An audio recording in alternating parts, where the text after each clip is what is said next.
বাসায় মা না থাকলে বোঝা যায় যে মায়ের গুরুত্বটা কত বেশি। আসসালামু আলাইকুম, welcome back to my daily blog. প্রথমে হচ্ছে সকাল সকাল নাস্তা রেডি করে নিয়েছি, সাথে আমার গরম পানি, লেবু, চিয়া সিডস খেয়ে নিচ্ছিলাম। নাস্তাটা শেষ করে হচ্ছে আমি আমার ঘরে সব গোছানো শেষ করে নিচ্ছিলাম। নতুন করে সব বেড কভার উঠিয়ে আবার বিছাইছি, যাতে করে যতদিন ছিলাম না সব ময়লা হয়ে গিয়েছিল, সব উঠিয়ে নিয়েছিলাম। এরপর হচ্ছে আমি আমার তরকারিগুলো কেটে নিচ্ছিলাম।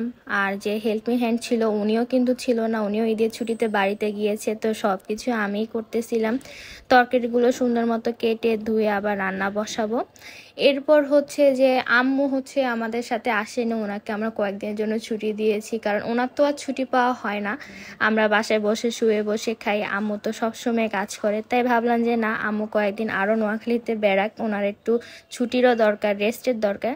তো এই মাঝে দিয়ে সব কাজ করতেছিলাম। আমার খুবই অবস্থা খারাপ যে আম্মু কিভাবে এত কিছু সামলায়। আমার একদিকে গোছানো, একদিকে রান্না বান্না, ধোয়া, সব কিছু একসাথে, এর মধ্যে হেল্পিং হ্যান্ডও নেই।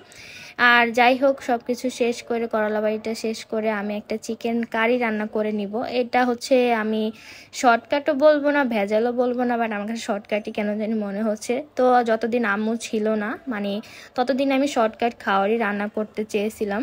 মানে আম্মু থাকলে তো কত কিছুর আবদার করতে মন চায়, কিন্তু আম্মু না থাকলে মনে হয় সব কিছু শর্টকাট করেই খাওয়া দাওয়া করে।